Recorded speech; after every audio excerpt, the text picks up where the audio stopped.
Hi, I'm going to be doing my annotated bibliography on fantasy books. The first fantasy book I'm going to be talking about is Harry Potter and the Sorcerer's Stone by J.K. Rowling. This book is about a young boy, Harry, who, when he turns 11, he finds out that he's a wizard. He was brought up by his aunt and uncle because his parents were killed when he was a baby.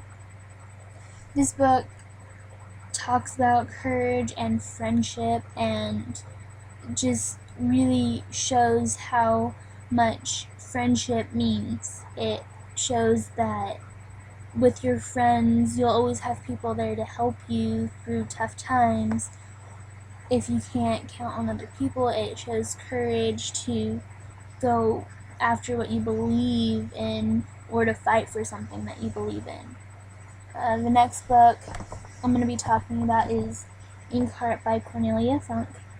It's about a girl named Maggie and her father. Her father has the ability to read characters out of a book when he reads aloud, so he never reads aloud anymore.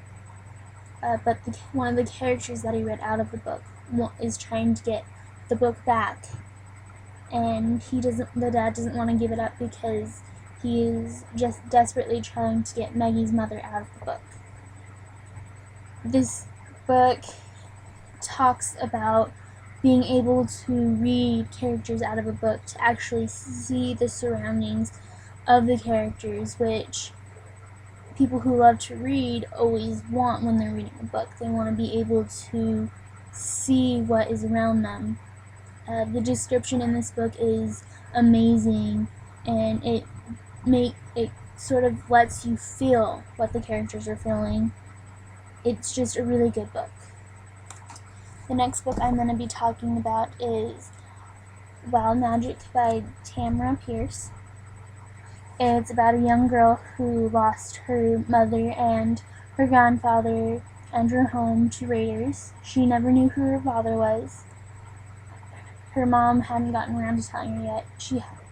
And at first she doesn't realize it, but she has something that's called wild magic, which allows her to speak to animals and to feel what animals are feeling. This book just shows how courageous she can be, and she's brought to friends who really help her find out who she is and to be able to open up so that she can be able to do more with her magic, which I think is really great because for kids, they're not sure who they are yet, and with good friends, they can find out who they are, and as they're growing up, they'll find out who they want to be. So I think this book is really good. It's also very descriptive. Like the other two books, there's at least one parent missing or both parents missing. The next book I'm going to be talking about is The Seventh Tower by Garth Nix. This book has volumes 1 through 3, but it's about a boy who lives in this castle, but the castle is surrounded by darkness, and they each have this shadow that is supposed to protect them. They don't know what's really out there, which I think is good for children because they're so young right now that they don't know what is out in the real world. But as they go through, they really find out more and more. Even if it scares them, they still want to find out what's out there. This book has description, it has friendship and courage, and it's just a really good book. It talks about how he needs to make friends, and the people who he doesn't really trust can be the people that he really needs to trust and will help him the most. This book, I think, is good for children because even if they don't think that there's someone who's helping them, they don't think that person is really trying to help them, that person could be really helping them, and they just haven't realized it yet. His he also is missing his father, and his younger brother has disappeared, and so he goes on search for his parents. The last book I'm going to be talking about is Magic by Angie Sage. It's about this family who their son was told that he was stillborn, and the father was out, so he didn't know it until he got home.